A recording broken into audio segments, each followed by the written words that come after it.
All right, today we're going to make a clay donut. Everybody's going to get one large piece of clay and one smaller piece of clay. The large piece of clay is going to be your actual donut. Do not change it from the form that it's already in right now. If you are making a classic donut that has the hole in the middle or a filled donut, this is how you're going to make the shape. You're going to take the ball of clay, and once it's in the ball of clay that you need, you're going to flatten it just a little bit, not like a pancake, but just like you're making a hamburger patty. And that's it. Now it's in the shape. If you're making a filled donut, you are done making the shape of your donut. You can use your extra clay and make a little piece that will act as the filling. You're not going to actually poke a hole in it and fill it. You're just going to attach a piece that looks like there's filling coming out of it. If you're making a classic donut with a hole in the middle, we're going to take our carving stick and poke a hole right in the middle. And obviously, that is too small of a hole for a donut. So you're going to have to move the stick to make the hole a little bit bigger.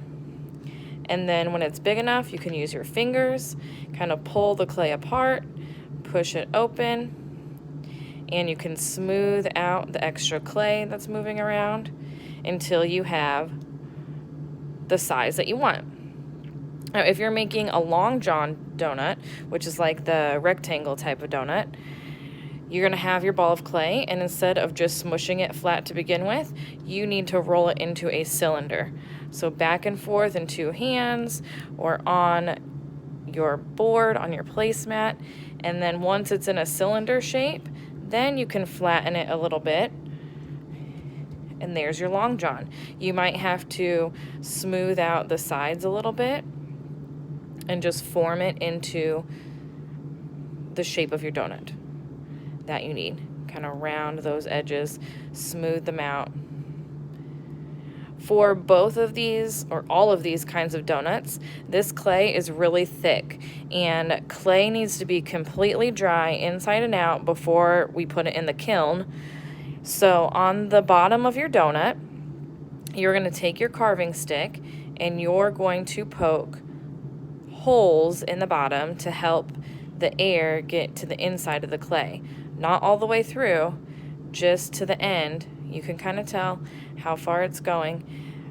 Put 4 holes like you're doing the corners if this were a square. On a long john, you can probably fit 6 of them. You put them going down the sides, and that's going to help it dry on the inside. Your other piece of clay that you have, the smaller piece, is going to be all your details. So for your details, we talked about you can make flat icing, you can make a drizzle icing, you could make sprinkles or little candies to put on top. If you want to make flat icing, you are going to make a slab. So a slab is a flat piece of clay. So this time you really are going to make it flat like a pancake. You can do it on your board, you can do it in between your 2 hands.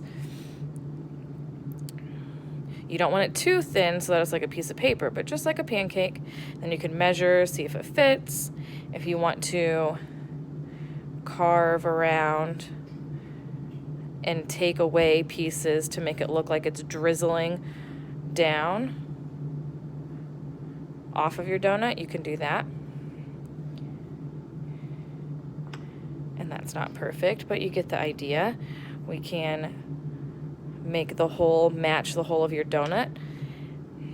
Smooth out the edges to make it all nice. That's how you would make your flat piece of icing if you want that. If you want drizzle icing, you're going to make a coil. A coil is just when you make a snake out of clay. So you're going to smush it back together. You're going to make a coil, and we don't want this super thin, because remember, clay that gets too thin or too skinny is going to fall apart. So we do want it kind of a big piece, and then we can kind of see how much it's going to be. If it doesn't fit, you can just make more coils and put them together, smear them together, make it look like it's one piece still. For sprinkles or candy, you might have to make it larger than life. We cannot attach little tiny sprinkles that are the size of real sprinkles in real life. They will fall off. You have to make larger than life sprinkles, and they'll look really cool in the end when we paint them too. So you can make large sprinkles like this. You can make pieces that look like pieces of candy, but everything that we make as details to attach, we have to use the slip and score method. And you guys, if you have made clay projects with me before, you should remember the slip and score method. The way that I do it and explain it is talking about making it like Velcro. So Velcro, you need 2 pieces in order for it to stick. We're gonna use our fork, dip it in water, scratch the piece that we're going to attach, back and forth like tic-tac-toe, going different directions, and you make it all textured. Then you also need to scratch the surface where it's going. So I'm dipping my fork in there, scratching the part of the donut where this icing is going to go. And then when they both look like Velcro, you can stick them together, push it down. Now we don't want to smooth this out because you want it to look like 2 different pieces. I can get rid of those marks that are still showing, but I want my frosting to look like a separate piece sitting on top of my donut. Anything else we can just smooth with our fingers. And we want to make sure it doesn't wiggle like a loose tooth. If I stick something onto here and I forget to scratch part of it, it wiggles like a loose tooth, it will eventually fall out like a loose tooth. So you have to scratch the piece that's going on and where it's going, and then that will make it stick. So you have to do it to both pieces. Now you can attach all different kinds of details.